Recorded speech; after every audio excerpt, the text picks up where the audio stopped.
La cámara todavía no, ¿verdad? Sí, abrimos cámara.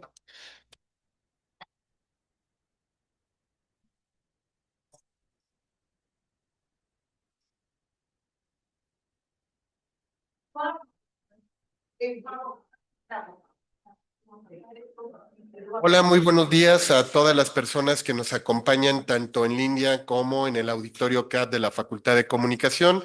Les agradecemos muchísimo el que estén el día de hoy con nosotros. Les pedimos que nos esperen unos minutos en lo que termina de sumarse la gente a través de las plataformas digitales. Y queríamos ver si nos pueden indicar a través del chat si están escuchando correctamente o hay un delay.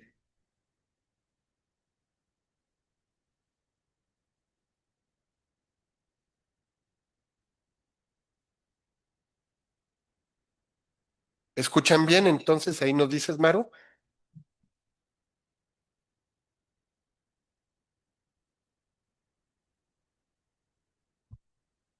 Excelente, gracias a todos. En unos minutos más estaremos por iniciar. Gracias por acompañarnos, tanto física como digitalmente.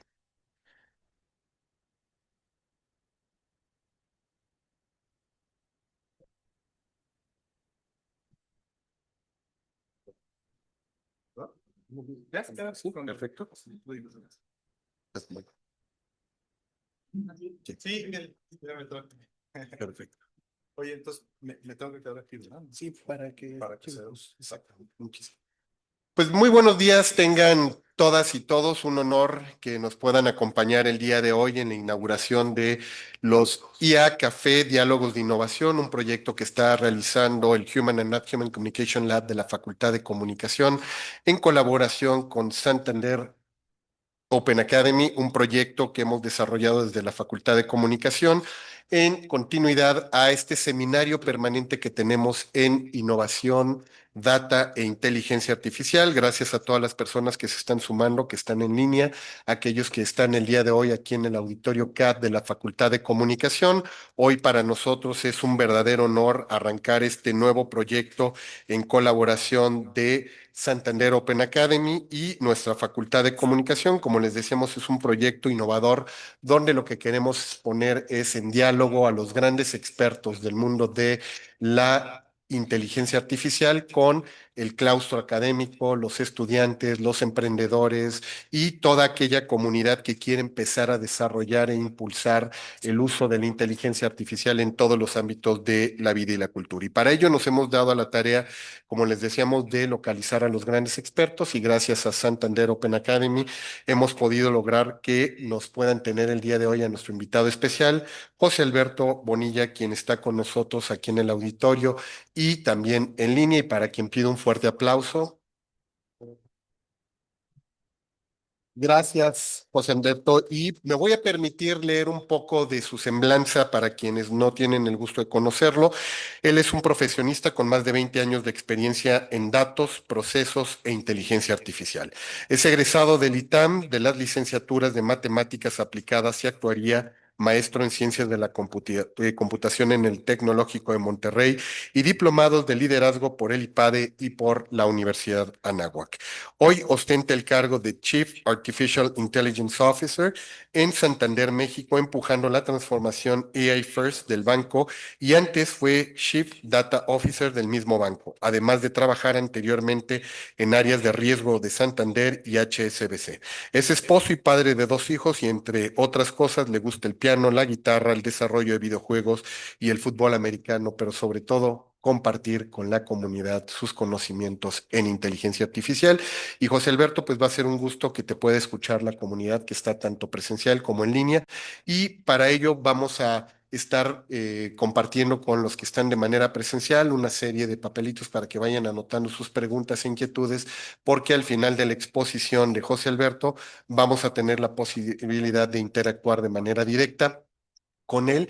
Y para quienes están en línea, les pedimos de favor que recuerden dejar en el chat tanto su nombre, adscripción, correo electrónico para temas de registro y poderles dar sus diplomas y reconocimiento a los asistentes de cada una de las sesiones, pero también para poder compartir las preguntas e interrogantes con nuestro invitado. Y sin más, pues le cedo la palabra a José Alberto Bonilla para que pueda dar inicio a este primer IA Café Diálogos de Innovación del Human and Not Human Communication Lab y Santander Open Academy. Adelante, José Alberto. Pues muchas gracias a todos. Déjenme quitarle el audio porque se está haciendo feedback aquí.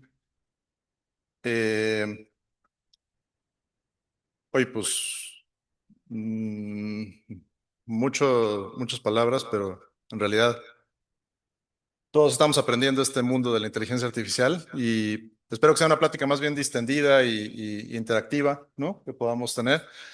Yo les quiero compartir cómo lo veo yo desde la perspectiva de la banca, ¿no? Yo trabajo en el banco, llevo trabajando pues, toda mi vida profesional en banca y es uno de los sectores que tiene mayor uso de inteligencia artificial, pero como vamos a ver, esta es una revolución que está afectando a todos los sectores, ¿no? Por lo tanto, espero poderles transmitir buenas ideas y algunos conceptos que se lleven. No sé por qué sigue con feedback esto, pero bueno, intentaré omitirlo.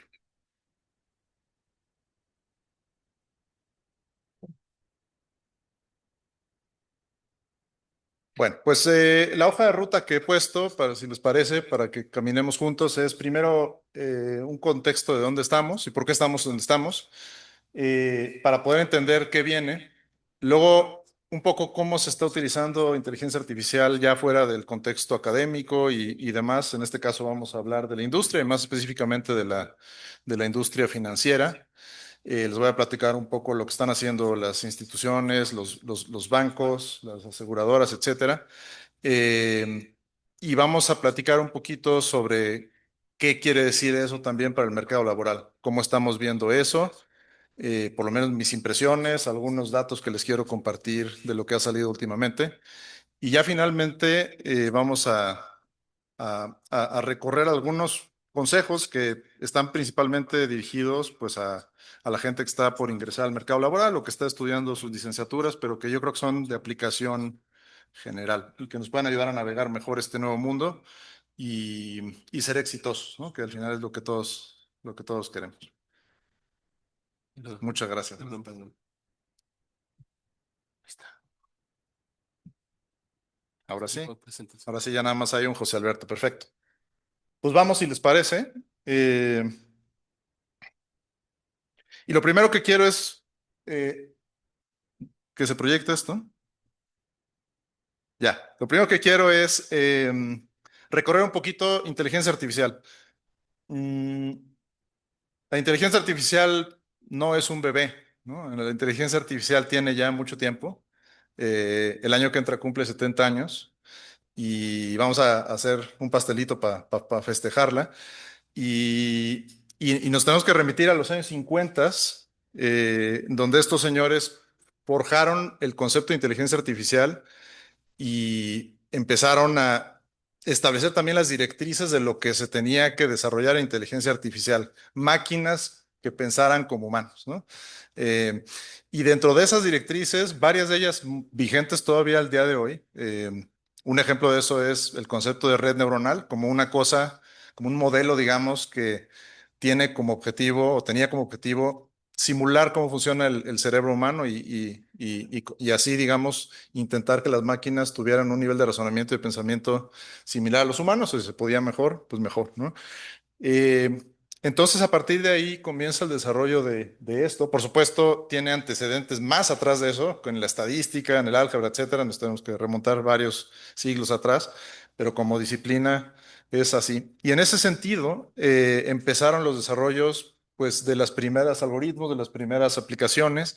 Esto que ven en la pantalla es el primer chatbot, ¿no? ChatGPT no fue el primer chatbot, ¿no? El primer chatbot es esta cosa que se llamaba Elisa, que en realidad pues es un chatbot muy ingenuo, si me permiten, no utiliza por supuesto IA generativa ni nada de eso que estamos acostumbrados ya hoy en día. Y lo que yo creo que aporta esto como hito dentro de la historia es pues una forma nueva de relacionarse con las computadoras, ¿no? Y ver si pasaba también la prueba de Turing famosa, ¿no? Que era aquella pues reto que había puesto Alan Turing, en donde decía, mira, pues yo quiero que cuando tengamos algo realmente inteligente no podamos distinguir si lo que nos está respondiendo es un humano o una computadora. Entonces, pues eso fue, digamos, el nacimiento de todos estos intentos. Y después vinieron en los años 60 algunos algoritmos, estos se llaman sistemas expertos, porque lo que intentaban era replicar cómo piensan los humanos, los expertos, ¿no? Y sobre todo los expertos en campos que se consideraban muy complejos, como el tema médico, por ejemplo, ¿no? Cómo replicamos el pensamiento, la deducción a partir de hechos de médicos expertos. Entonces, esto que ven en pantalla se llama MySyn, fue un sistema experto que se desarrolló en los años 70 y que intentaba eso, tenía una base grande de reglas a partir de las cuales se podían, con base en hechos, ir deduciendo diferentes cosas hasta poder llegar quizá a diagnosticar enfermedades bacterianas en este caso, ¿no?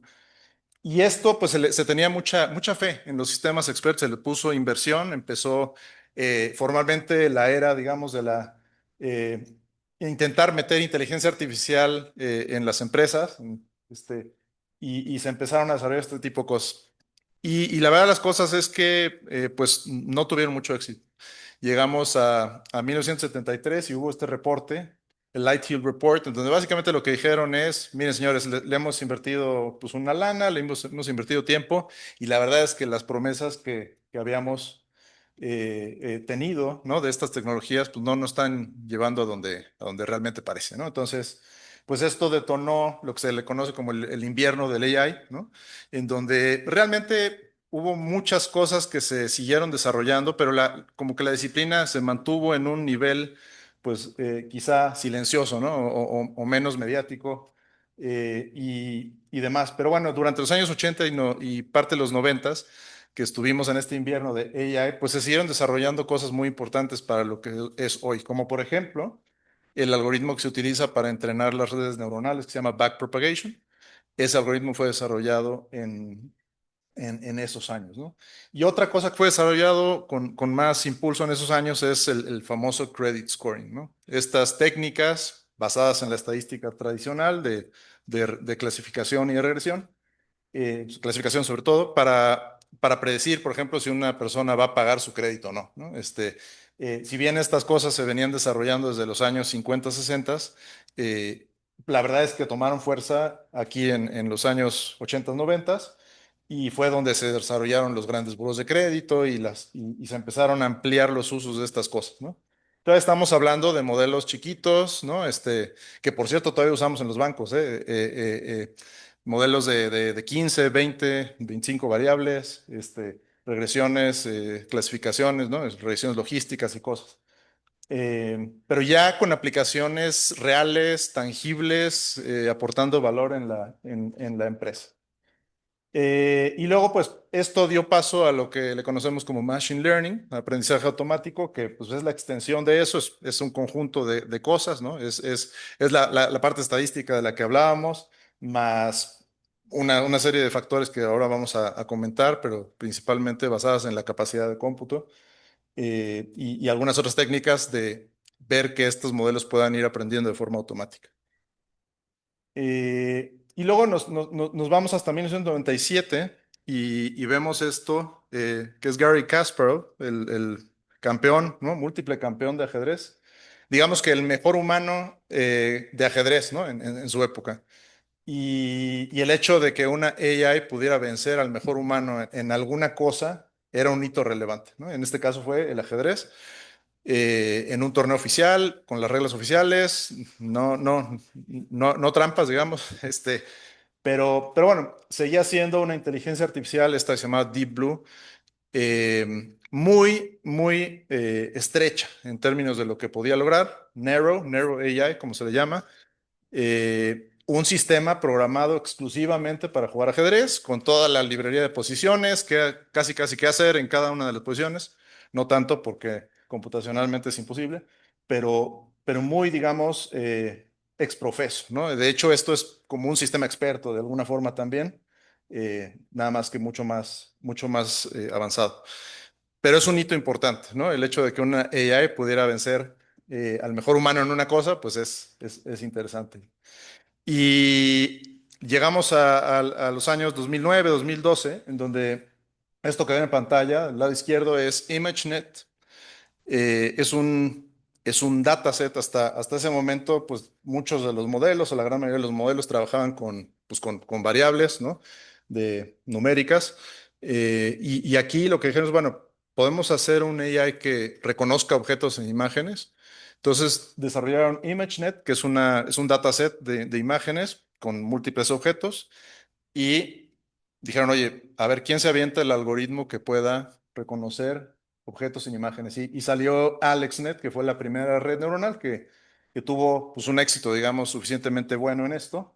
Y en 2012 logramos detectar objetos dentro de las imágenes con AI, ¿no? Con estas redes neuronales CNNs.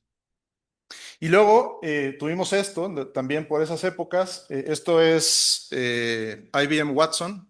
Es una computadora, en ese momento supercomputadora, con una serie de técnicas de reconocimiento del lenguaje natural, de audio a texto y texto a audio, y de búsqueda de conocimiento, ¿no? ¿Qué estaba haciendo esta cosa? Para que los que no lo conozcan, jugando Jeopardy, ¿no? Y de hecho le ganó a los campeones mundiales Jeopardy en 2011 en vivo.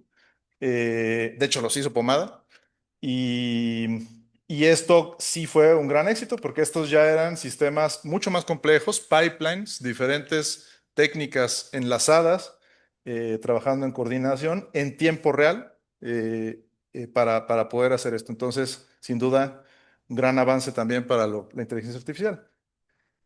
Y luego vino AlphaGo, que en 2016 venció al campeón mundial de AlphaGo. Se preguntaron, oye, ¿cuál es la diferencia entre el ajedrez y el Go? Bueno, pues, o cuál es la relevancia de esto. Bueno, hay dos diferencias importantes. El Go, que es como el ajedrez chino, digamos, es mucho más complejo matemáticamente. El espacio de búsqueda es mucho más grande que el ajedrez, órdenes de magnitud de diferencia. Y la otra gran diferencia aquí, el gran hito, es que el sistema que le ganó al campeón ya no era un sistema programado para jugar Go.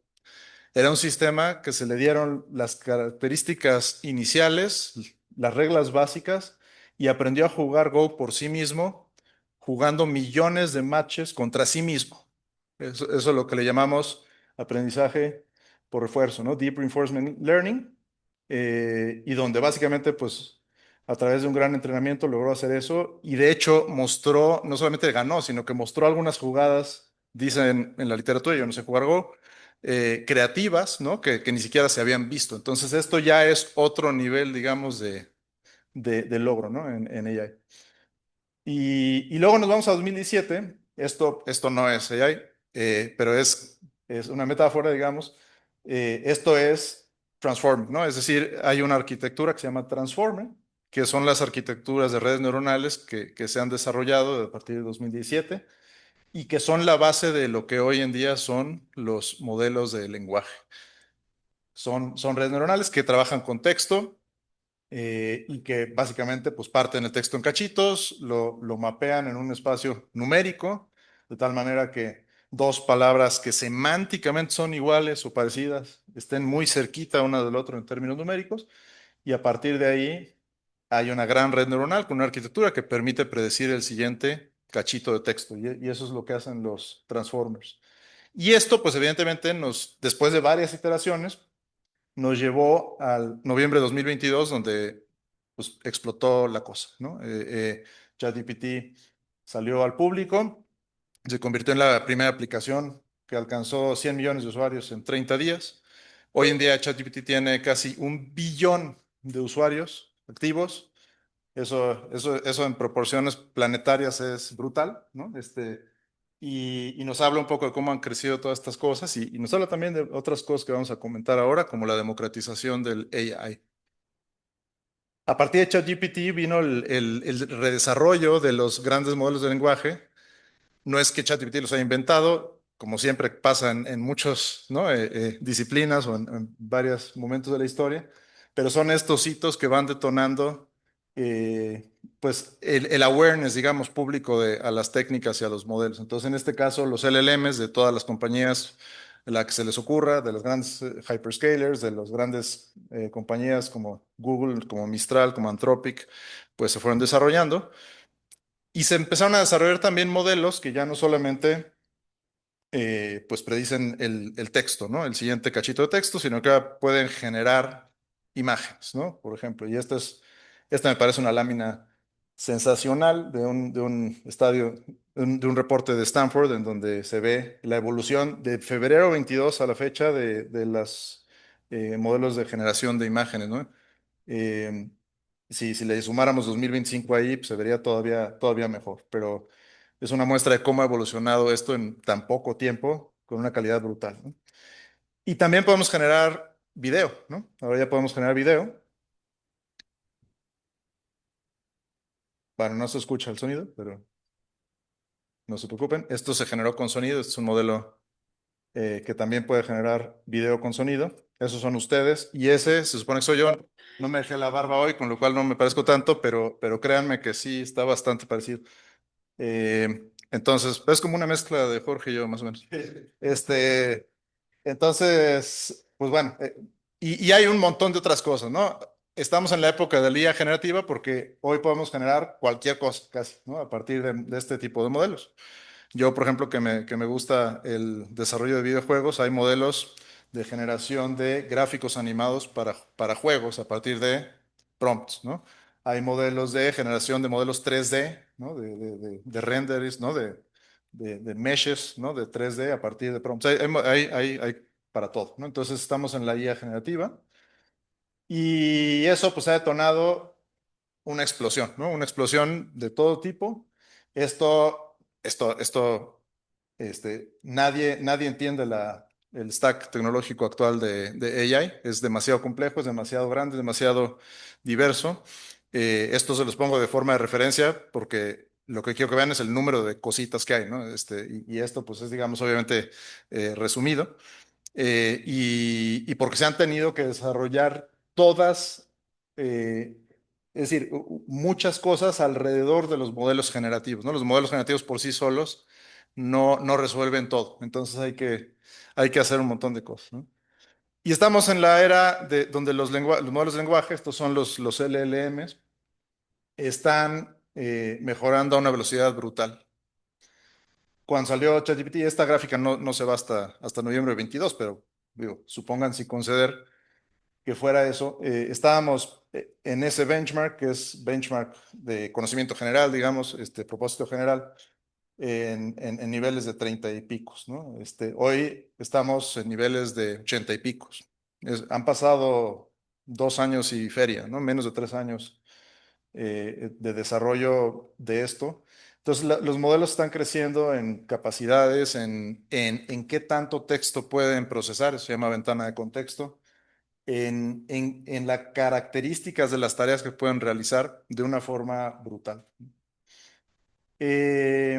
Y esta época, pues es la época de esto, ¿no? Esto ¿qué es esto? Me van a decir, bueno, esto es James Bond y no tiene nada que ver, salvo que es un agente, ¿no? Entonces hoy estamos en la era de los agentes de AI, ¿no? Y del agentic AI, que por cierto no es lo mismo, ¿no? Un agente es como si fuera un modelo con un propósito específico, muy acotado, con un conjunto de herramientas que puede utilizar y con la característica de poder trabajar con memoria y demás, ¿no? De hecho, ChatGPT en realidad no es un LLM, es un agente. Y Agentic AI es otra cosa. Agentic AI es cómo combinas varios agentes en un workflow y lo haces autónomo, ¿no? Haces que funcione por sí solo y que tome decisiones, ¿no? Que es un poco lo bueno y lo que asusta, ¿no? Luego asusta. Bueno, eh, y después pues viene ya lo que se les ocurra, ¿no? Estamos pues en la época de los agentes y vamos a seguir desarrollando eso y estamos empujando para llegar a la inteligencia artificial general y luego para la superinteligencia, o sea que la superinteligencia es que de plano, ¿no? Ya nos retiremos y AI haga todo y sean mucho mejor en todo lo que hacemos. Esto, por cierto, no es, o sea, suena como medio chiste, pero hay billones de dólares que están invirtiendo en hacer que estas cosas sucedan, ¿no? desde Sam Altman hasta el que se les ocurra, ¿no? O sea, realmente se está poniendo dinero en esto. O sea, sí es una directriz que se está explorando de forma seria, pues, ¿no? Eh, entonces, bueno, como vimos, digamos, el mensaje obvio, pero digamos, mensaje AI no es ChatGPT, AI es todo un conjunto de cosas, todo un conjunto de algoritmos que tiene mucho tiempo y que usamos diario todos los días, varias veces en el día. Eh, por recorrer, digamos, si nosotros prendemos en la mañana nuestro teléfono, pues estamos utilizando reconocimiento por visión computacional para desbloquearlo. Luego ponemos Spotify y usamos un algoritmo recomendador para que nos sugiera la mejor canción siguiente. Luego usamos Waze y utiliza Graph AI. Y luego le preguntamos cosas a nuestros asistentes y ahí hay reconocimiento de texto y reconocimiento de voz y voz a texto. Pedimos algo por Uber Eats con Recommenders. Pagamos con la tarjeta Santander, muy importante, que además les da cashback en todas sus compras. Y ahí pues hay varios algoritmos de Machine Learning para autorizar la transacción, para revisar que todo haya sido bien, para prevenirnos de fraude. Y luego nos vamos en la noche, jugamos unos videojuegos, ahí nos enfrentamos contra AIs que juegan muy bien, juegan mejor que nosotros, a veces, no tanto. Y luego ya nos hacemos unwind en la noche, vemos una película en Netflix, usamos recomendadores y finalmente hacemos doom scrolling en TikTok. Y también el algoritmo nos está diciendo qué vamos a ver después, ¿no? Y por supuesto también ChatGPT, pero ChatGPT es una cosita dentro de una de las ramas de la gran maraña de cosas que es inteligencia artificial, ¿no? Y es algo que a veces en estas épocas se nos olvida también un poco a las empresas y demás, ¿no?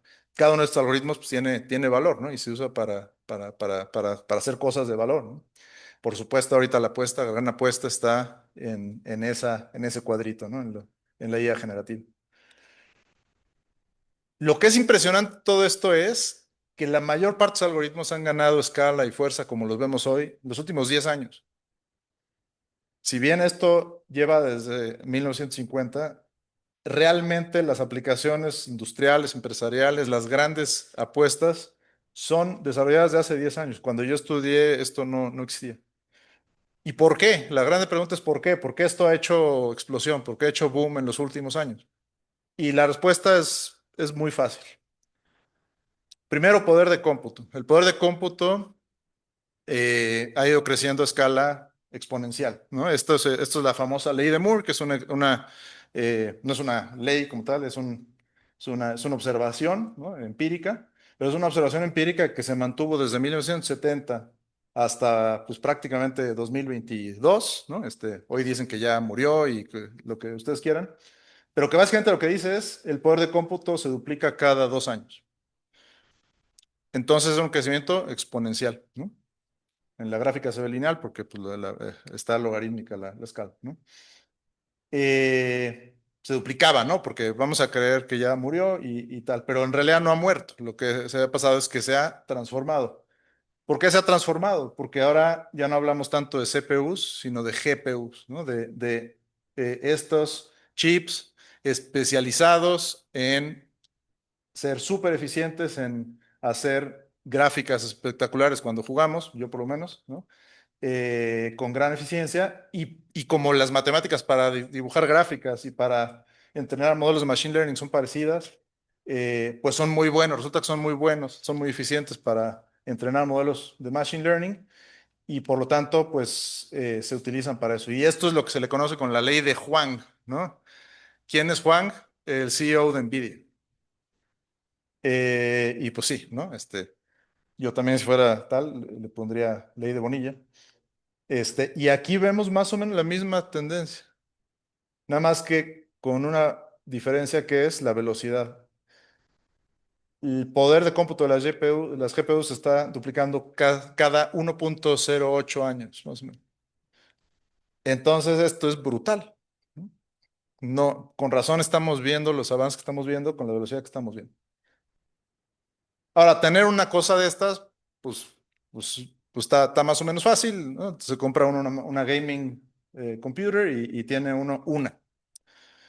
Y con eso a lo mejor puedes entrenar pues, un modelito de 20, 30, 40 variables, pero entrenar ChatGPT es otro boleto, ¿no? ChatGPT pues, no sabe muy bien, pero Se estima que tiene 1.8 trillones de parámetros, una cosa así. Duraron 90 días entrenándolos en grandes granjas de servidores, ¿no? Entonces, para poder hacer eso se necesita escala. Y la escala lo da la nube. El cómputo en la nube es lo que realmente hizo que la inteligencia artificial pudiera, muchas otras cosas, por supuesto, ¿no? Pero la inteligencia artificial alcanzara la escala que vemos. La nube es un mercado que hoy vale casi 1 trillón y que se va seguramente a duplicar o a triplicar para 2030 a la velocidad que va, también creciendo exponencial. Y lo que permite, pues es eso, tener millones, ¿no? Miles o millones de máquinas corriendo en paralelo, siendo administradas, digamos, de forma tercera y permitiendo entrenar estos grandes modelos a una escala que nunca habíamos visto, ¿no? Y el tercer elemento, además del cómputo y del cloud, es la data. Los modelos no son nada sin datos, ¿no? Todos los modelos se entrenan con datos, pueden ser datos que le llamamos estructurados, es decir, pues nuestras típicas bases de datos, nuestros basecitas con la típica nombre, apellido, género, tal, edad, salario, lo que ustedes quieran. Datos que guardamos de forma estructurada en una base de datos, pero también pueden ser textos, pueden ser imágenes, pueden ser audios, pueden ser lo que sea. Entonces, datos no estructurados. Y resulta que hay una generación de datos brutal, ¿no? Con el advenimiento de Internet, con el advenimiento de los celulares, hay una brutalidad de datos en el mundo, ¿no? Hoy generamos esta cantidad, 402 petas, si no me falla las divisiones, de datos diario. Esto es una cantidad absolutamente loca, ¿no? De datos. Curiosamente, paradójicamente, hay discusiones que dicen que los modelos de lenguaje están quedando sin datos para entrenarse, ¿no? Y curiosamente, o paradójicamente, parte de los datos que se empezaron a generar desde 2022 a la fecha son generados por AI. Entonces, la pregunta es si los modelos se van a convertir en un ouroboros, ¿no? En la serpiente que se come la cola, ¿no? Y hasta dónde va a llegar eso o qué va a pasar con eso, ¿no? Y bueno, también un factor que no podemos dejar de olvidar, pues es que algo de lana han puesto algunas de las empresas, ¿no? Ella es una industria de 290 billion. Las inversiones privadas en 2024 alcanzaron esta cifra, que es una brutalidad, y no da ninguna símbolo de estar alentándose, ¿no? Al contrario, ¿no? Si ven las noticias, las últimas conversaciones que ha tenido Elon Musk, por ejemplo, ¿no? O Sam Altman en términos de las inversiones cruzadas, ¿no? Con Microsoft, con Nvidia, todo el mundo se presta dinero a todo el mundo. Hay una cantidad brutal de inversión en ella y eso pues es importantísimo, ¿no? Bueno, con esto pues lo que está pasando es que los modelos pues están volviéndose mucho mejores, eso ya lo habíamos platicado, y también se están volviendo mucho más resilientes o mucho más consistentes. Una forma de ver esto es la longitud de las tareas que puede hacer de forma autónoma un modelo de lenguaje. Cuando salió GPT, bueno, ChatGPT, digamos, las tareas que podía realizar eran de unos cuantos segundos. Después pasamos a unos cuantos minutos. Hoy los modelos pueden hacer tareas autónomas de unas cuantas horas, ¿no? Por ejemplo, si le decimos a ChatGPT que haga un deep research, ¿no? Puede hacer un análisis un análisis profundo, evaluando fuentes literarias, bibliográficas, con rigor, etcétera. Se puede aventar ahí una hora, ¿no? Y nos regresa pues, un reporte pues, con un nivel de profesionalismo bastante bueno, con fact-checking, etcétera, ¿no? Como va la curva, se espera que en el año que entra se alcancen unos cuantos días.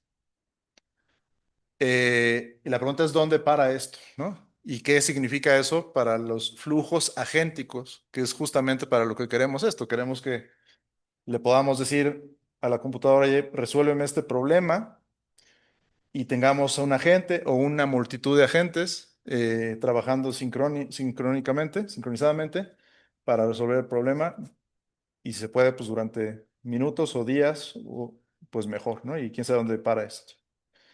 Y luego otra cosa, el costo de inferencia, es decir, el costo de usar estas cosas para generar texto, por ejemplo, pues ha reducido en varios órdenes de magnitud también, ¿no? En 2023 genera 1 millón de tokens. Este es el precio por 1 millón de tokens. Pues, todo se mide más o menos en 1 millón de tokens.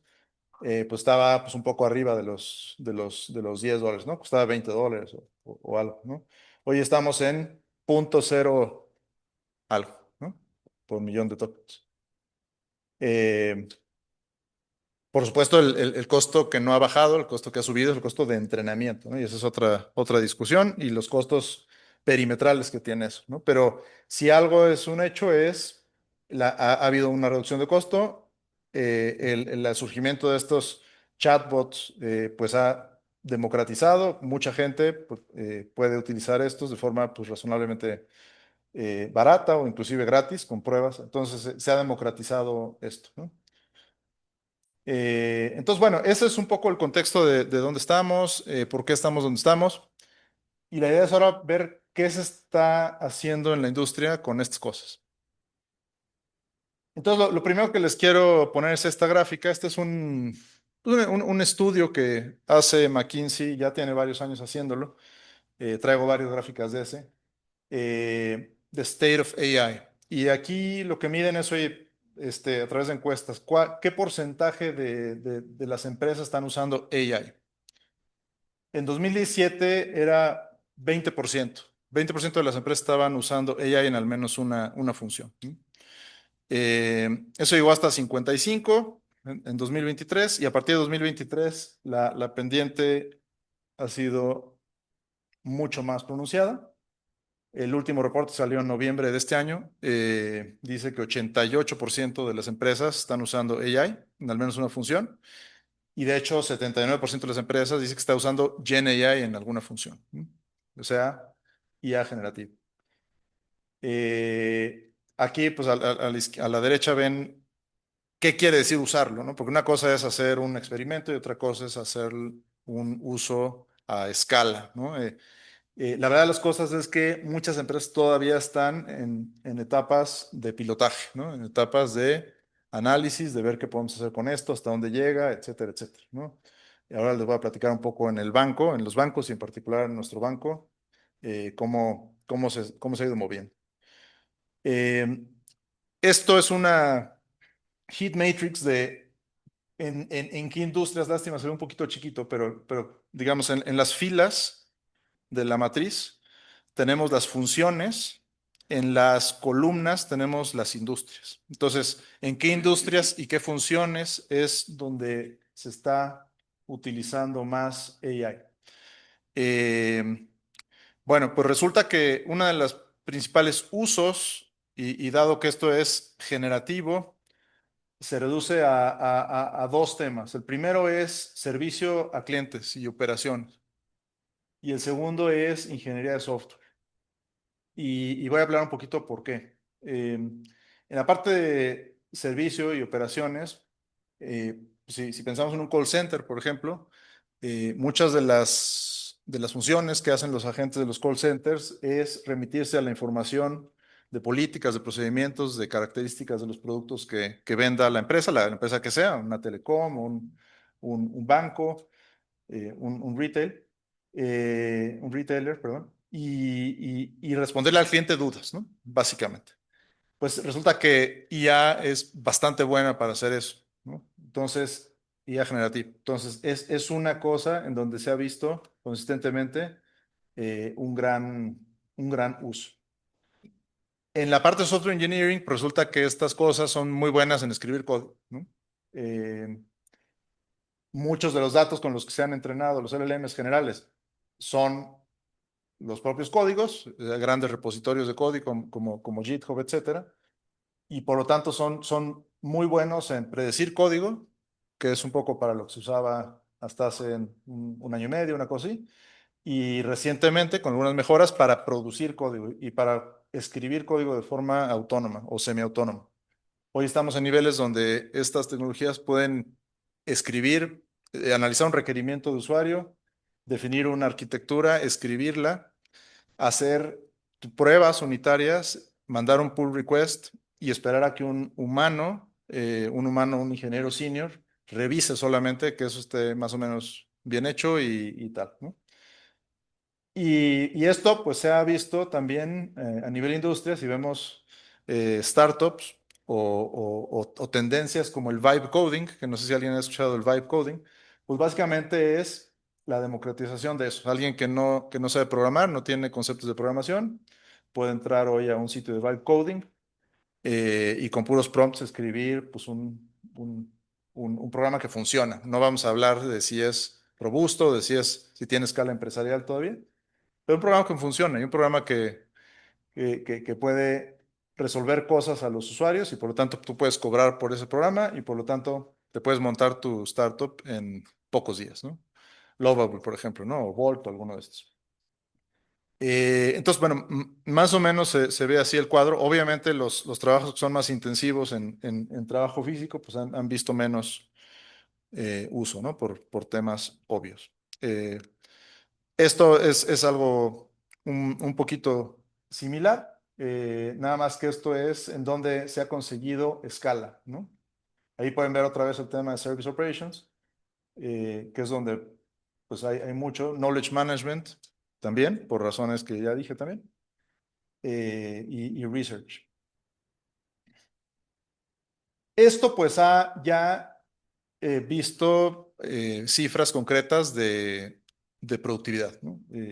La gran pregunta es, oye, ¿no puede incrementar la productividad? Pues la respuesta parece obvia, pero a nivel empresarial no está tan claro. Acuérdense que todo esto es a nivel empresarial. Entonces, encuestas, pues últimas encuestas dicen sí, sí vemos incremento de productividad. Eso todavía no necesariamente quiere decir impacto en el bottom line, pero sí vemos que los empleados pueden hacer más cosas en menos tiempo, pueden hacer cosas de más valor, etcétera, ¿no? Al final tenemos una distribución de percepción, digamos, de productividad. Yo, si me preguntan, creo que estamos entre un 20 y un 30%. Entonces, más en las barras de la izquierda de la distribución, pero aún así es muy claro, ¿no? Es muy claro que esto tiene ventajas importantes. Ahora, Price acaba de sacar un reporte que dice, oye, vamos a hablar de banca, ¿no? Y en banca lo que dice es, mira, si los bancos se enfocan en utilizar estas tecnologías, podrían ver hasta 15 puntos porcentuales de mejora en su ratio de eficiencia. El ratio de eficiencia básicamente es costos entre ingresos. Entonces, ¿eso qué quiere decir? Pues que pueden reducir los costos o pueden incrementar los ingresos, ¿no? Esto, pues, en muchos aspectos está ligado más a la reducción de costos, pero no en todos. Y bueno, y esto, pues, ¿cómo se vería? Pues, o sea, ¿cómo se vería esa reducción? Aquí lo pone también el estudio. 3 puntos de esos 15 serían de impacto en los ingresos, eh, por, por concepto, por ejemplo, de utilizar hiperpersonalización, o algunas de estas técnicas que mejoran el pricing por cada cliente, en lugar de cobrarle una misma tasa a todos los clientes, la customizas con base en factores comportamentales del cliente o con base en su histórico o con base en sus preferencias, con base en tal, y eso pues te puede incrementar el revenue, ¿no? Pero realmente si miramos el mayor impacto pues está en la parte media, que es el adelgazamiento de las funciones de middle office o de back office, producto de utilizar estas tecnologías, ¿no? Entonces, bueno, más o menos eso es lo que dice esto. Esta es otra gráfica que me gusta, esta es de McKinsey, y aquí ¿qué es lo que se ve? Se ve casos de uso posibles en la banca separados en dos ejes y por lo tanto en cuatro cuadrantes. El primero que tiene que ver con qué tan factible es técnicamente hacer ese caso de uso, fácil, difícil. El segundo, que es el eje vertical, que tiene que ver con cuánto impacto potencial tiene ese caso de uso de cara al bottom line del banco, ¿no? En el cuadrante azul, pues son, digamos, los más difíciles y con más impacto. En el cuadrante gris claro, pues son los más fáciles y más baja, más difíciles y más bajo impacto, ¿no? Si vemos el azul, por ejemplo, ahí tenemos justo los casos de uso de servicio a clientes. Es decir, montar un chatbot de servicio a clientes no es un proyecto hiper complejo. Se reaprovechan los documentos que tienen las empresas, los documentos que ya tienen de características de productos, de políticas, de procesos, y se puede montar pues, razonablemente rápido, no es tan costoso, no es la panacea, pero sí que ayuda, por ejemplo, a tener menos duración de las llamadas de los clientes, eso es dinero, porque normalmente los proveedores de telefonía cobran por minuto.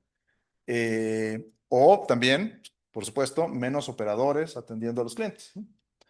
Eso, por ejemplo, es un ejemplo. Collections es otro ejemplo. Pues sí, o sea, si en lugar de que tengas varios tíos, ¿no?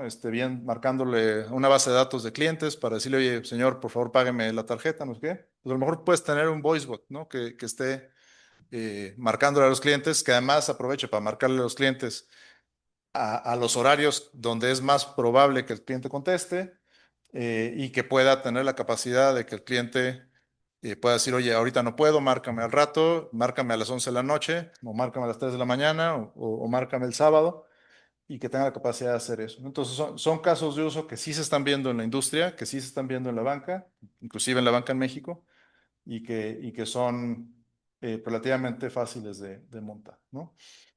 Eh, si vemos, por poner, digamos, la otra escala, por citar un ejemplo, tenemos satisfacción de empleados y well-being, ¿no?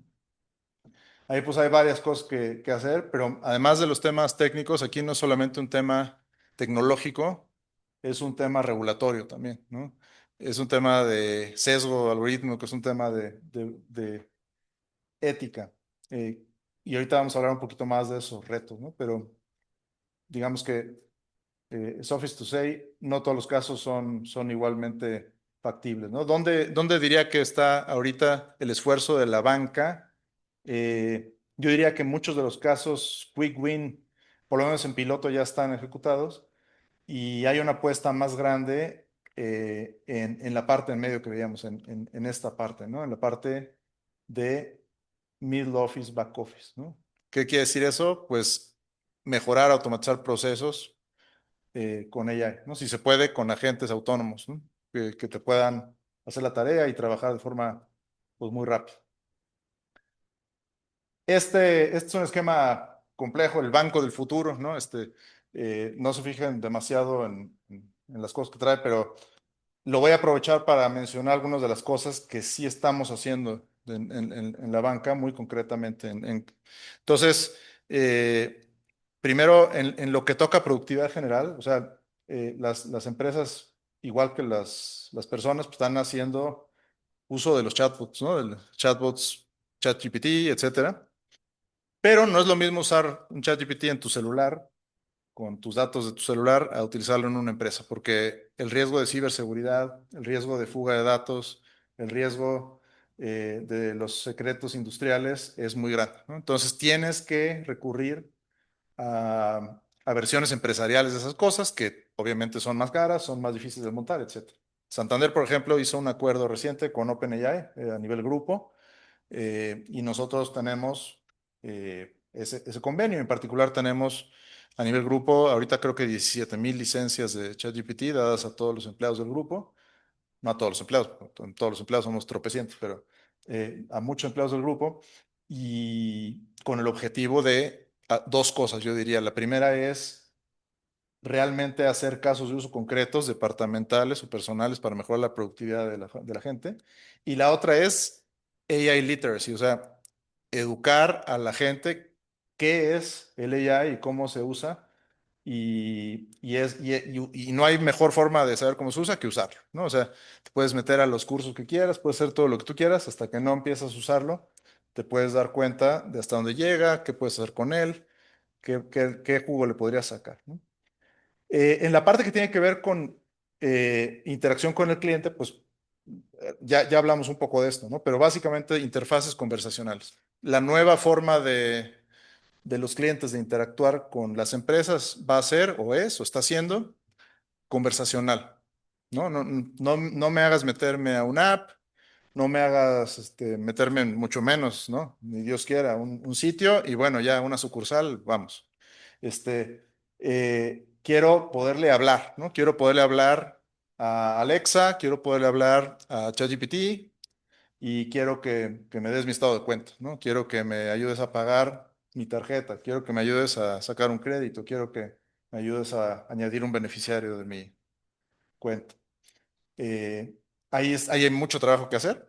Y hay mucho trabajo que hacer desde el punto de vista de AI, pero también desde el punto de vista de los habilitadores de AI. Ahorita vamos a hablar un poquito de eso, que es muy interesante. Pero sin duda hay muchas aplicaciones que se están usando de interfaz conversacionales, ¿no? En la parte que tiene que ver con front, mid y back office, procesos, déjenme llamarla así, pues hay casos muy concretos. Uno de ellos, el que por lo menos nosotros estamos explorando de forma más fuerte, es procesamiento documental. O sea, el tema de los OCRs, de estas aplicaciones de reconocimiento de documentos, es una tecnología que llegó hasta donde llegó. Es decir, cuando tú tienes un documento de Word y lo conviertes a PDF, y luego lo lees con un OCR, pues te lo lees súper bien, ¿no? Pero cuando tú tienes una solicitud llenada por el cliente en un papel que está medio manchado y luego lo escaneas con una calidad de 150 dpi o 75 dpi, que es chafísima, y luego lo tratas de pasar con un OCR, no te leen nada, ¿no?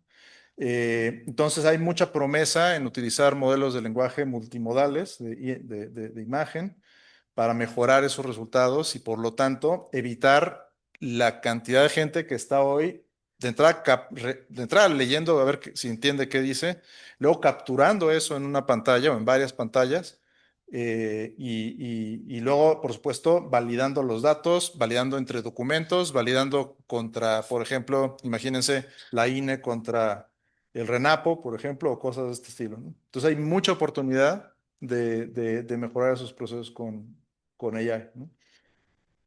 En la parte que tiene que ver con software, platicábamos un poquito, pero realmente hay una apuesta grande de utilizar estas tecnologías para software, ¿no? Eh, por ponerles un dato, no solamente el desarrollo, en el banco, por ejemplo, un porcentaje muy importante del dinero que gastamos todos los años de software se le paga a las fábricas que hacen las pruebas del software. Las pruebas del software, pues es una tarea que hoy la AI no solamente puede ejecutar, no solamente puede diseñar la prueba, puede programar la prueba y luego puede ejecutar la prueba. Entonces hay muchas apuestas puestas de cómo podemos hacer optimización en el ciclo de vida de software, no solo, repito, en el desarrollo del software mismo, sino en las pruebas del software, por poner un ejemplo, ¿no? La parte de Machine Learning, les decía, no nos olvidemos de ella, ¿no? En la banca, en la industria se usa muchísimo, en la industria financiera. Nosotros tenemos en Santander más de 400 modelos de Machine Learning para múltiples usos, ¿no? Desde aprobar un crédito, pero también pues, para ver qué tan propenso, por ejemplo, es un cliente a contratar un producto u otro producto, para cobrar a los clientes, qué tan propenso es para pagar, retenerlos, etcétera, ¿no? Fraude, muchísimas cosas. Y eso sigue empleándose, ¿eh? Porque IA generativa no te reemplaza a Machine Learning, son complementarios. Y luego viene toda esta parte roja que les decía que es súper importante, que es para poder hacer todo lo anterior necesitas que tener pues, la base de la pirámide. Aquí se pinta muy bien, por eso me gusta el diagrama, porque es la parte de los cimientos, ¿no? No puedes hacer AI si no tienes, pues de entrada, un módulo operativo, que es lo que viene hasta abajo, infraestructura, necesitas tener tú también lugares donde hacer esto, donde donde desplegarlo rápido y a escala no solo para AI, sino para muchas cosas. Por eso muchos de los bancos, o la gran mayoría de los bancos, se está yendo a la cloud, ¿no? Porque tiene sus sistemas, son sistemas de los bancos de hace 50, 40 años, en grandes mainframes, ¿no? O en grandes centros de datos on-premise, ¿no? Y eso no es escalable para la época actual, ¿no? Ni para AI ni para muchas otras cosas.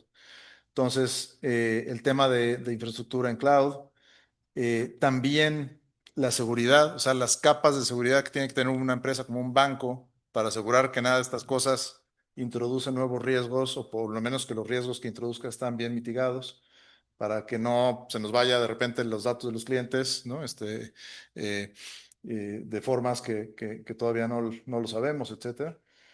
La data, tienes que tener la data súper bien estructurada. Si quieres trabajar con Machine Learning y no tienes datos, pues estás frito. La IA generativa es un poquito más flexible con eso, pero pues garbage in, garbage out, ¿no? Con lo cual, eh, pues tampoco te sirve, ¿no? Si no tienes bien estructurados tus datos, pues organizados, ¿no? Tus datos estructurados no estructurados, pues estás frito. Y luego el tema de las APIs, ¿no? O sea, para que se hablen los sistemas entre sí, pues tiene que haber una forma fácil de hacer eso. Las APIs es una forma de hacer eso.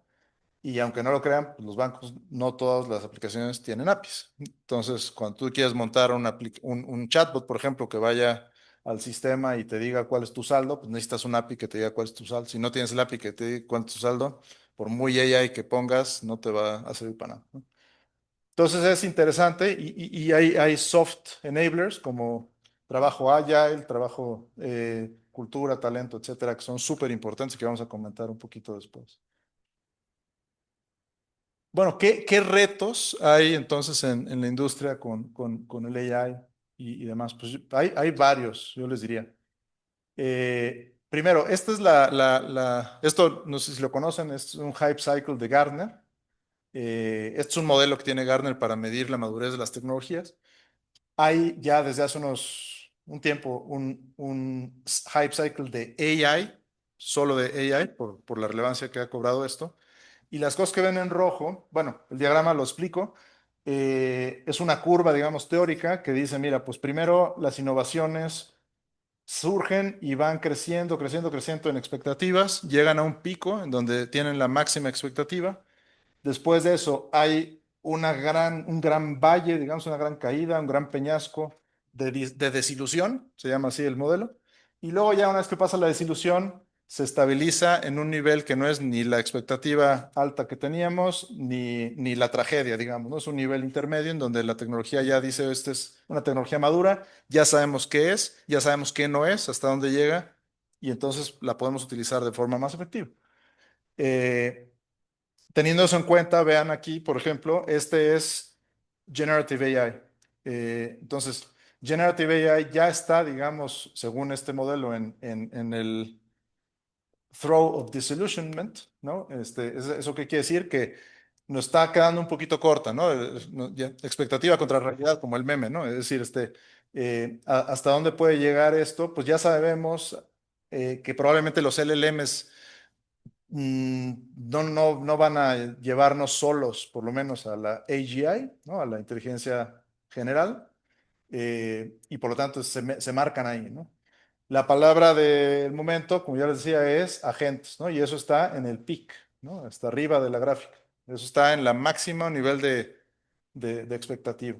Todas las empresas hoy venden agentes de AI, ¿no? Las que sí venden y las que no venden. Todas te dicen que venden agentes de AI, todas son expertas en agentes de AI, etcétera. Entonces, así funciona, digamos, la vida, ¿no? Y viene acá atrás, quiero mencionar, las plataformas de gobierno de AI. Y ahorita vamos a hablar un poquito de eso, ¿no? Pero la gente se está dando cuenta que por cierto, que no podemos tener hecho un desastre esto porque nos va a venir a morder, ¿no? Y vamos a hablar un poquito de eso. Primero, esta encuesta, que también es muy interesante, es, oye, le preguntaron a varias personas, ¿le asignarías esta tarea a una inteligencia artificial para que hiciera, sí o no? Y el resultado es este. Si es una tarea rutinaria, es una tarea rápida, es una tarea de bajo valor, pues la mayor parte de las personas dijeron sí, sí se le asignaría sin bronca, ¿no? Pero cuando son cosas complejas, sobre todo proyectos con múltiples etapas, con más complejidad, con cosas que tienes que ir a un lado y con el resultado de eso hacer otra cosa y demás, múltiples pasos, pues la gran mayoría dijo no, no le confío esto a la IA. Y luego viene un poco esto, ¿no? O sea, las empresas todas decían, oye, pues estoy investigando esta tecnología, me está yendo bastante bien, estoy muy emocionado. Cuando pasaron a la etapa de piloto, resulta que solo 50% de los originales realmente montaron el piloto, ¿no? Y ya en la implementación, 40% implementado. Y si era una tarea específica, no un modelo general como ChatGPT, sino una cosa para una aplicación de negocio, como los casos de uso que veíamos en aquella matriz, solo 5% de los casos están realmente implementados. En otras palabras, el 95% de los pilotos de GenAI han fracasado. Esto es un estudio de este año, del MIT.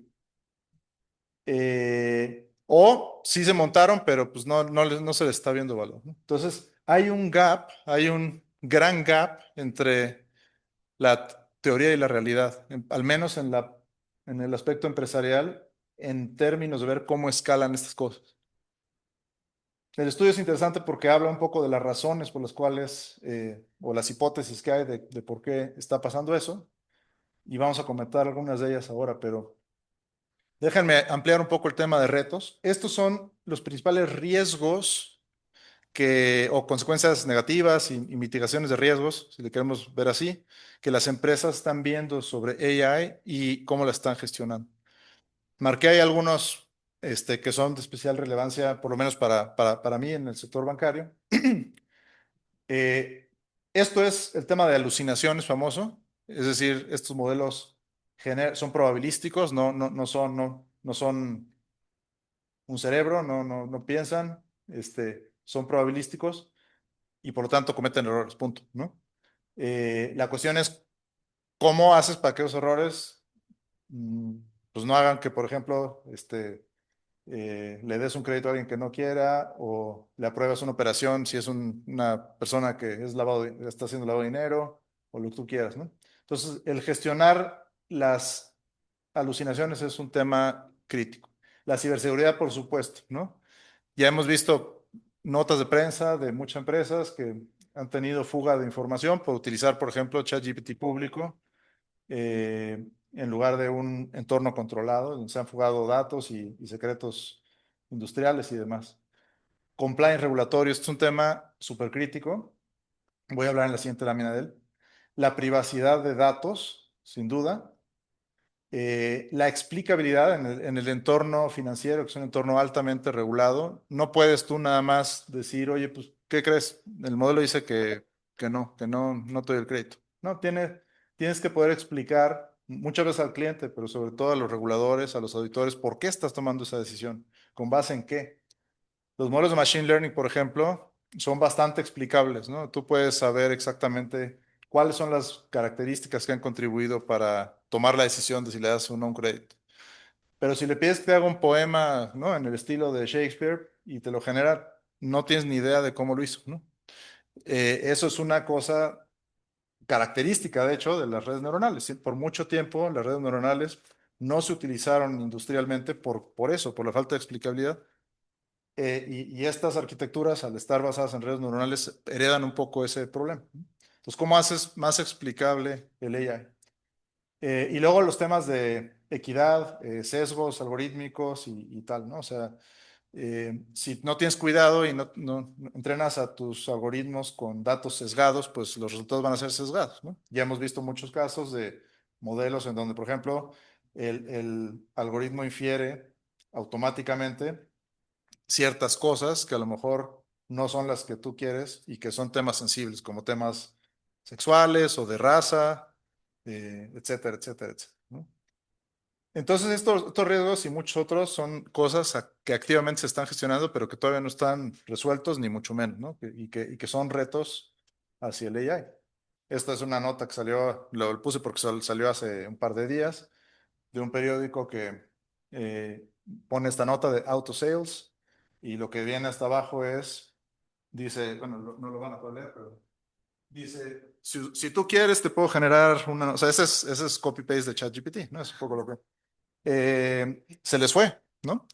Y esto es una cosa súper básica, pero que sigue pasando mucho y de hecho que tiene que ver mucho con AI literacy también, de estas cosas no las puedes dejar solas, ¿no? Para aplicaciones empresariales tienes que tener un human in the loop, que es un poco lo que se conoce. Tienes que tener un humano que supervise la cosa. Este es un mapa de las regulaciones que hay de AI alrededor del mundo. Pongo ahí, marco la EU Artificial Intelligence Act porque es una que nos aplica especialmente a nosotros al ser un grupo bancario o grupo financiero español y por lo tanto dentro de la Unión Europea. Nosotros nos tenemos que regir poco por el AI Act. Pero, por ejemplo, si vemos en México, pues no hay todavía regulación de inteligencia artificial y no es un tema trivial. Estamos hablando de regular una tecnología totalmente disruptiva que le toca a todos los sectores públicos y privados del país, los sectores personales también, ¿no? No solo los productivos, sino los personales. ¿Y cómo regulas eso? En un ambiente en donde además no vive sola, sino vive y se junta con muchas otras cosas, por ley de protección de datos, por ejemplo, ¿no? Este, tienes que hacer una regulación que se articule y se hable con todas las otras regulaciones. Es algo no trivial, ¿eh? Y las que ya salieron no necesariamente están tan probadas. O sea, vamos a ver hasta dónde jala, ¿no? Porque otra vez, como en toda regulación, aquí está el péndulo entre qué tan restrictiva es y qué tan eh, fostering de innovation, ¿no? Y tienes que tener un balance porque no puedes parar, digamos, todo ni puedes aprobar todo. Eh, Esto es lo que decíamos de Human in the Loop. Y luego los guardarraíles famosos, ¿no? Cómo le pones cómo delimitas estos terrenos de juego a los modelos generativos para que hagan lo que tú quieras que hagan. Y finalmente, esta lámina que me gusta, acaba de salir también en el reporte de noviembre de McKinsey, que es, oye, ¿cuáles son las cosas que los líderes de AI, los que están usando AI de mejor forma, han valorado respecto a cosas que no necesariamente es la parte tecnológica? Entonces, aquí vemos, por ejemplo, desarrollo ágil de producto. O sea, las empresas que están rompiéndola, digamos, en AI, están valorando muy altamente el desarrollo ágil de producto. Eso es obvio. O sea, si tú te tardas 2 años en sacar un producto al mercado, un chatbot al mercado, pues va a estar muy padre el chatbot, pero dentro de 2 años, quién sabe qué hay. No tenemos ni idea, ¿no? Ahorita en largo plazo en inteligencia artificial es un año, ¿no? El corto plazo es una semana, ¿no? No tenemos ni idea del modelo que va a salir en próximas fechas. Se está moviendo todo demasiado rápido. Entonces esto se vuelve súper importante. Y aquí vienen, digamos, otras que les dejo, que son muy relevantes, pero son temas de gobierno, son temas de cultura, son temas de liderazgo, ¿sí? Bueno, esto cómo está moviendo el mercado laboral. Les quiero hablar un poquito de esto, porque ese es el elefante del cuarto, ¿no? Todas estas cosas que se están pintando, digamos, en los medios, pues vemos todos los días la empresa Chuchito, que ya corrió a no sé cuántos, la empresa Patito, que corrió a no sé cuántos otros. Y, y hemos visto en los últimos 12 meses cantidades muy grandes, ¿no? De empleados que han sido despedidos, atribuidos, entre comillas, a AI. eh, y es una realidad. Es decir, las cifras están ahí. No son empresas, no son pymes, son las grandes empresas, las medianas empresas, las empresas chiquitas. Los reducción de trabajos es una realidad, ¿no? Pero dicho lo anterior, yo quisiera hacerle doble clic a esto. O sea, ¿qué quiere decir esto? O sea, ¿cuáles son los empleos que realmente se están reduciendo y por qué? ¿Qué nos dice eso de cómo deberíamos de prepararnos, ¿no? Si vemos esta gráfica, ¿qué tipo de trabajos son los que han visto reducción de empleados en los últimos tiempos? Otra vez aquí vamos a ir viendo las categorías y si se fijan, muchas de ellas tienen que ver con actividades pues más administrativas, actividades eh, pues de bajo valor quizá, ¿no? Relativas a otras. No estamos viendo reducciones significativas en las actividades que tienen fundamento o que son realmente de creación de valor. Entonces, no es cierto que la IA, por lo menos en el corto y mediano plazo, va a reemplazar al humano en todos los trabajos. Eso es un mito, por lo menos yo lo considero así. De hecho, el Foro Económico Mundial acaba de publicar el reporte de Future of Jobs. Esto creo que es de julio de este año, si no me falla la memoria. Eh, y en este reporte dice, miren, les tengo una buena y una mala. Para 2030 va a haber 92 millones de trabajos que se van a perder. Pero para 2030 va a haber 170 millones de trabajos creados. ¿Eso qué quiere decir? Hay un net positive de 80, ¿no? Bueno, no sé cuál es la razón, no sé restar, pero o sea, hay un net positive muy importante de trabajos que se va a crear, ¿no? Y luego esta parte gris, quizás sea la más importante. Esta parte gris son los trabajos que la plaza como tal va a permanecer. La pregunta es si el trabajo va a permanecer igual o no, y si los skills que se necesitan para desarrollar ese trabajo va a ser igual o no.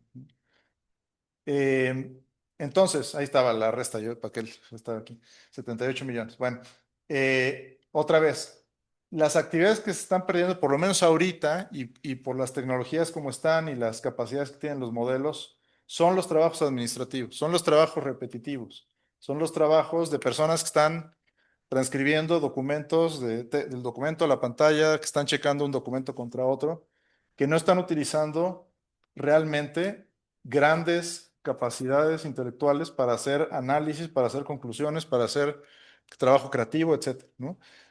Son los trabajos más afectados en el corto plazo. Esta es otra gráfica que habla un poquito más de eso. Pero la grande pregunta entonces es, los trabajos rojos, que ya vimos que vamos a perder, están bien, pero ¿qué va a pasar con la parte gris y con la parte verde? Hablemos primero de la parte verde, los trabajos nuevos, las nuevas plazas, los nuevos puestos de trabajo. ¿Qué van a hacer esas cosas? ¿O qué están haciendo? Bueno, las empresas están contratando y están diciendo que están teniendo dificultades para encontrar talento para contratar, que tienen dificultades para desarrollar talento existente. Y vamos a entender un poco por qué es eso. Estos son los trabajos que están creciendo más ahorita.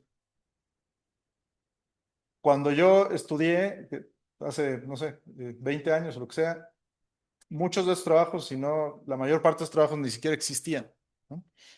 Y dentro de 5 años los trabajos ya no van a existir, los de hoy van a ser diferentes plazas de trabajo. Entonces, ¿qué tenemos aquí? Trabajos en data, trabajos en AI, en machine learning, en fintech, etcétera, etcétera. Son plazas y trabajos nuevos que van a requerir un set de skills diferente. Esto lo vemos también en México, ¿no?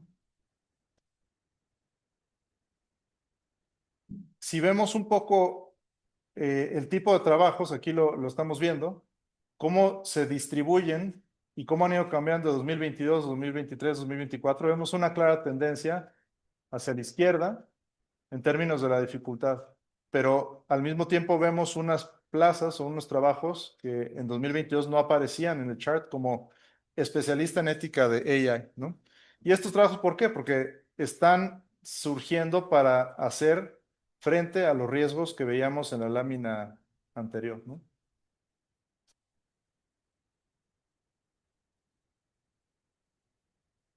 Ahora vamos a hablar de la parte gris.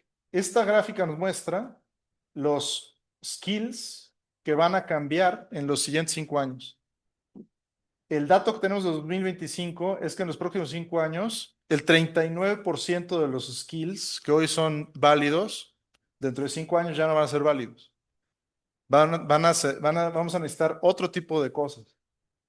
Y esto es muy relevante para las personas de esa parte gris, de las cientos de millones de plazas que están en la parte gris y que a lo mejor van a seguir existiendo como plaza, pero el trabajo va a ser diferente, ¿no? ¿Cuáles son esos skills que se van a cambiar? Esta gráfica es muy buena. En la parte horizontal, el eje de las X, vemos los skills que son core, digamos, que son importantes hoy para las empresas. Y en la parte vertical tenemos los skills que van a ser core en 2030. Entonces, el cuadrante de la derecha arriba son los skills que van a permanecer, que van a seguir siendo relevantes. La parte de la arriba abajo son los skills que van a eh, incrementar y en la parte de arriba a la izquierda son los skills que van a surgir nuevos. Entonces aquí vemos cosas muy interesantes y yo quiero que se queden un poco también con esto de, aquí no se ven skills de programación, modelación, etcétera, etcétera. Aquí se ven skills soft y de conocimiento general.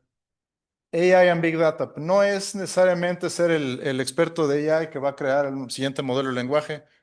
Quizá esto más bien es ser un experto en cómo utilizo AI en mi campo de trabajo, en mi sector, en mi industria, en mi empresa, para hacerlo más eficiente.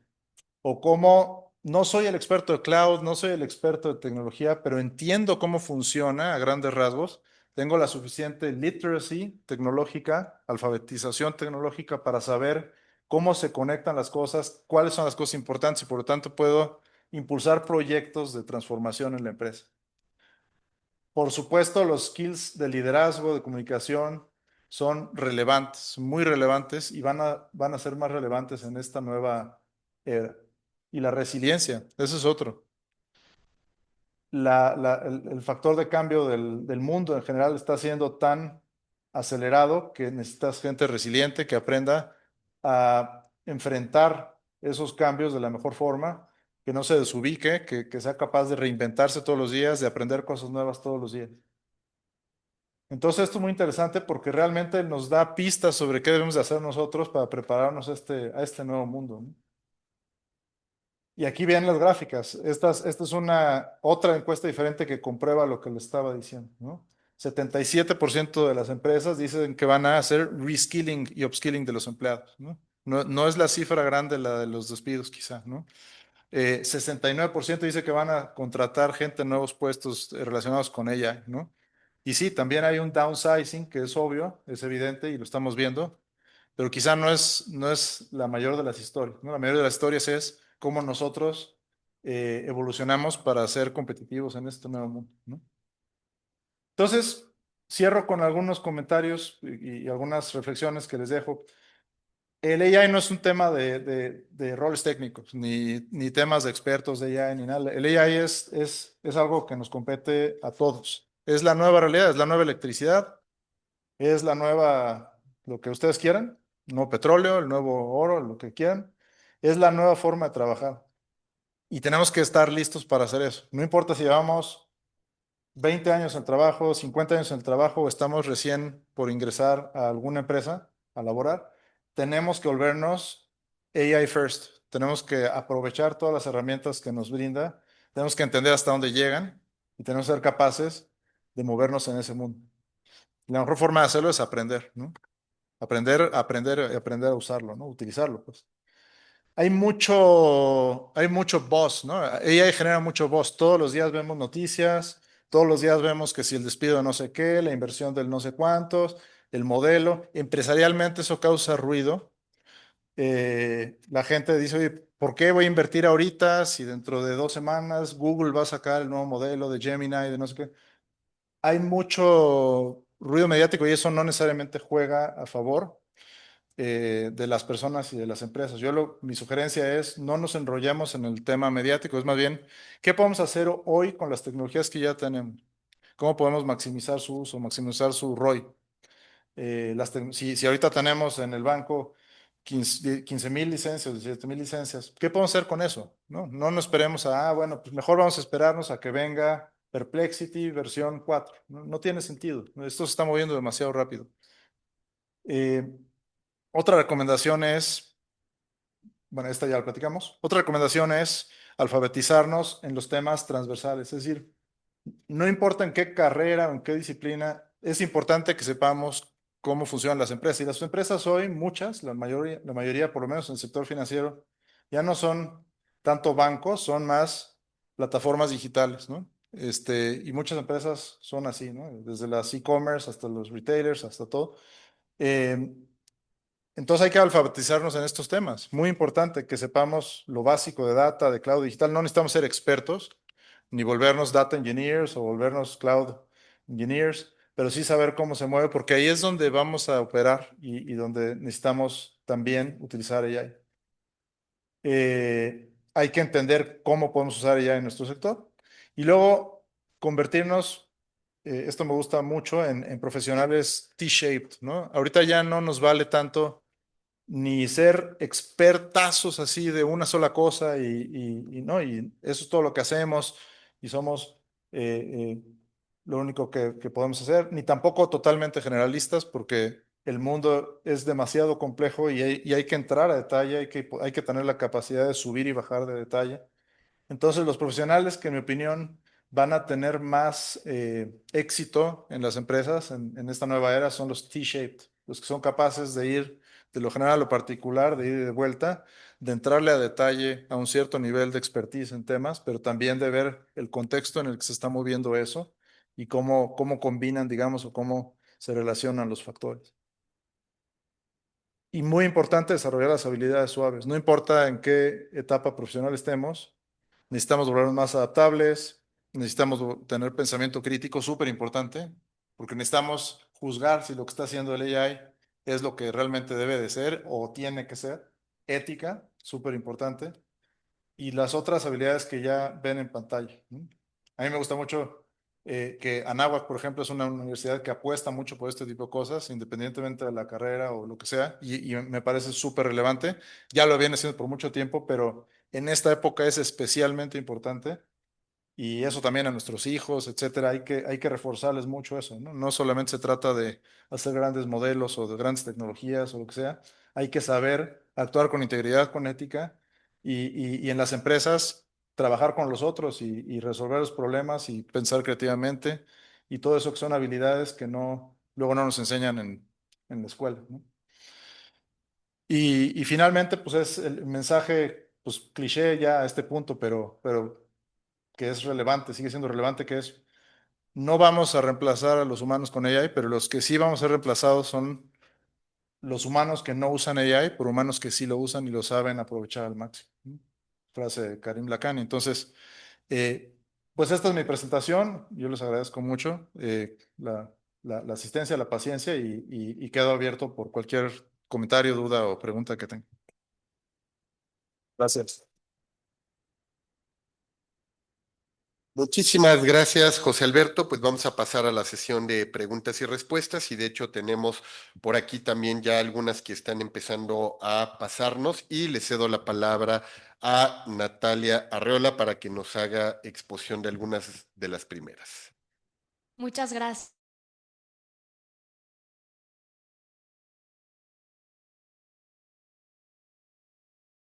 Que sin duda es uno de los más emocionantes y desafiantes de nuestra era. Hemos crecido rodeados de narrativas distópicas que nos han enseñado a temerle a la inteligencia artificial cuando en realidad es una herramienta que puede potenciar nuestras vidas de maneras inimaginables. Y esto sucede porque lo cierto es que apenas estamos aprendiendo a comprenderla y todavía hay muchas preguntas que no tienen respuesta. La IA nos reta a mirarla más allá del miedo y a transformarla en una herramienta de progreso y no de incertidumbre.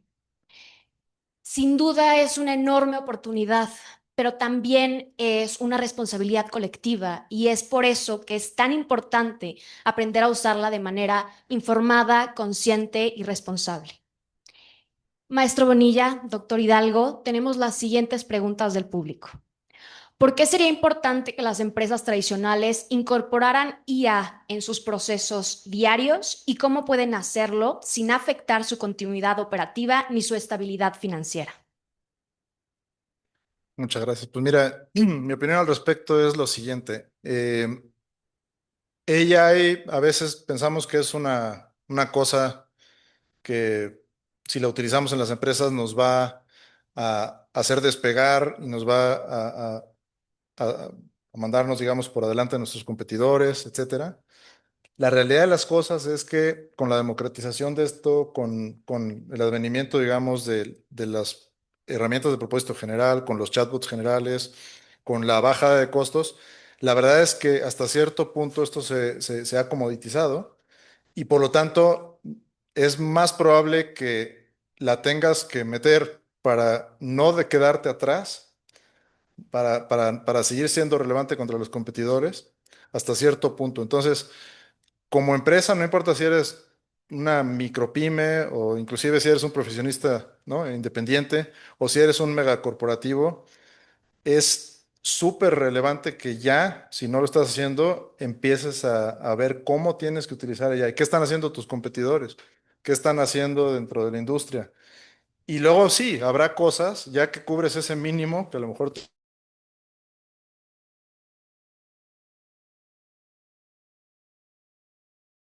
utilizas o qué cosas haces, sino cómo las haces, ¿no? Y yo creo que ahí es donde viene quizá esa parte, ¿no? Usarlo para ventajas. Pero yo sí veo un riesgo y así de hecho lo comunico en el banco de, hay cosas que tienes que hacer porque si no las hacemos ahorita, los competidores sí las van a tener muy rápido y eso sí te puede dejar fuera de mercado, ¿no?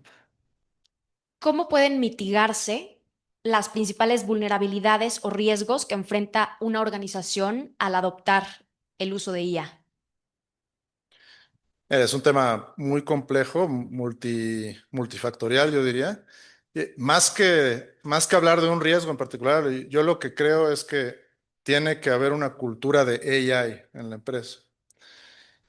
Y la cultura de AI pues va desde reconocer que AI es una cosa en donde ya estamos operando, desde el top management hacia abajo. Tiene que haber una visión y una estrategia de AI, pero no solamente desde el lado sexy, sino desde el lado de riesgo, ¿no? ¿Qué es lo que implica? Y luego, por supuesto, eso detona pues que haya estrategias, centros de excelencia, gobernanza de AI, etcétera, todo lo que necesitas montar para operar AI de forma segura, ¿no? Pero si yo tuviera que nombrar una sola cosa, creo que es eso, es tener awareness y visión de AI a nivel de empresa, ¿no? De lo que es y lo que puede representar. Michelle, Hanna, ¿tenemos más preguntas? Sí, claro que sí. Bueno, la primera pregunta que nos tiene el público,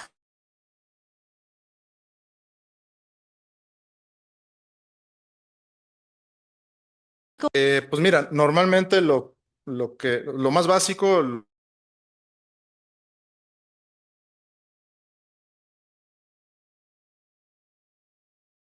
generativa, sino modelos de machine learning, en donde básicamente se modela la probabilidad de pago de los clientes. Los modelos son similares independientemente de si son para hipotecas, para consumo, para tarjeta, etcétera, pero dependiendo del producto se pueden utilizar diferentes variables o diferentes características, ¿no? En general es así como funciona. claro, muchas gracias por responder a esta duda. Y también el público nos pregunta, actualmente, ¿cuáles son los riesgos de los sesgos de género de la IA en procesos bancarios con clientes?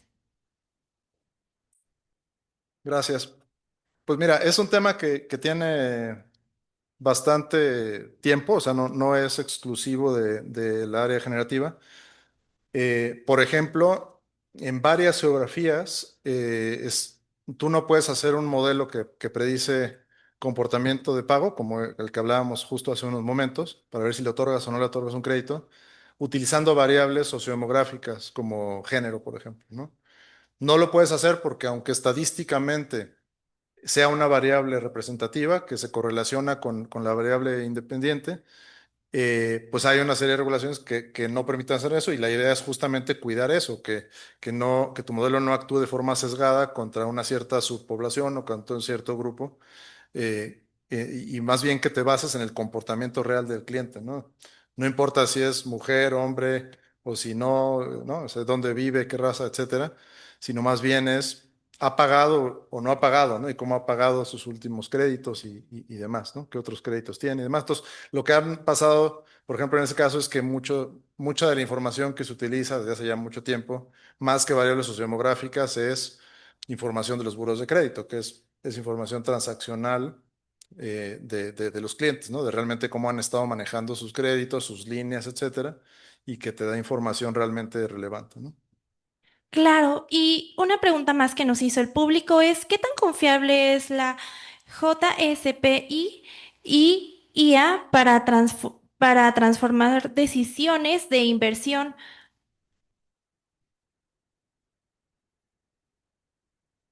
Y bueno, por estimado en criptomonedas. No sé, podrían precisar un poquito más la pregunta, porque no la entendí bien. Disculpa.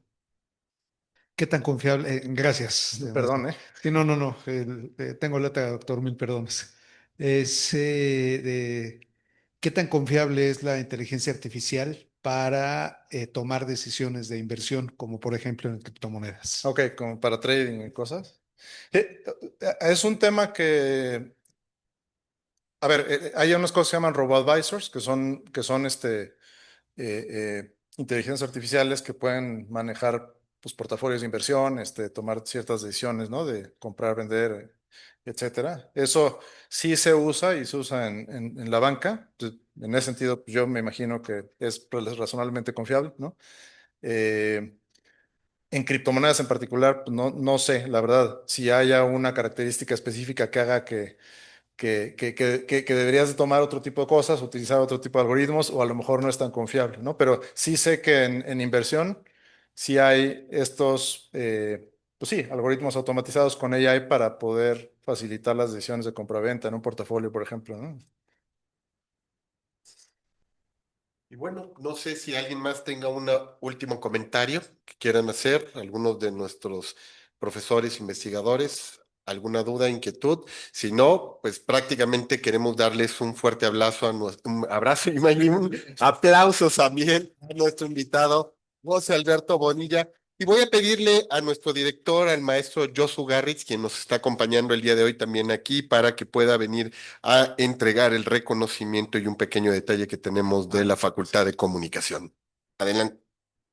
Muchas gracias. Pues aquí, por haber venido. Encantado que no pude llegar. No veía toda la Gran experiencia.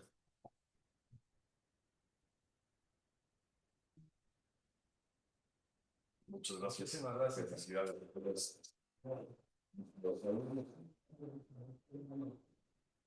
Nos pueden ayudar por ahí con la fotografía. Yo dejo, sí, por favor, tengan un registro. Sí, sí. Sí, para que se vea un poco mejor. Si no lo terminamos apagando. Ahí quedó un poco. Ahí está.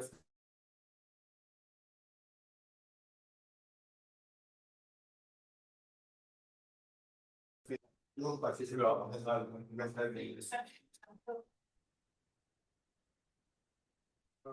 Una, dos. Sí,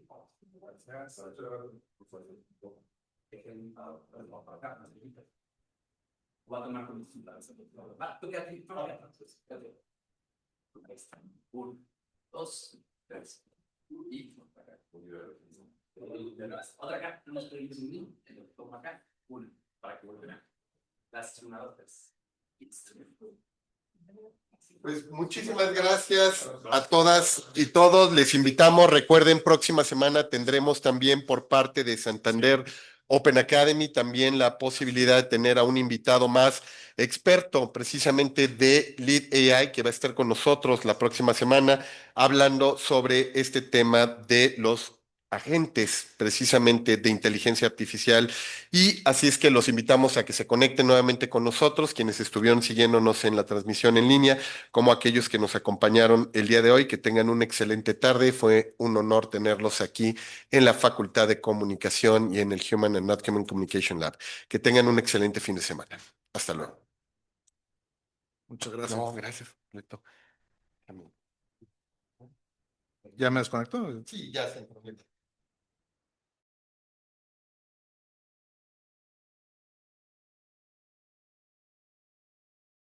¿Qué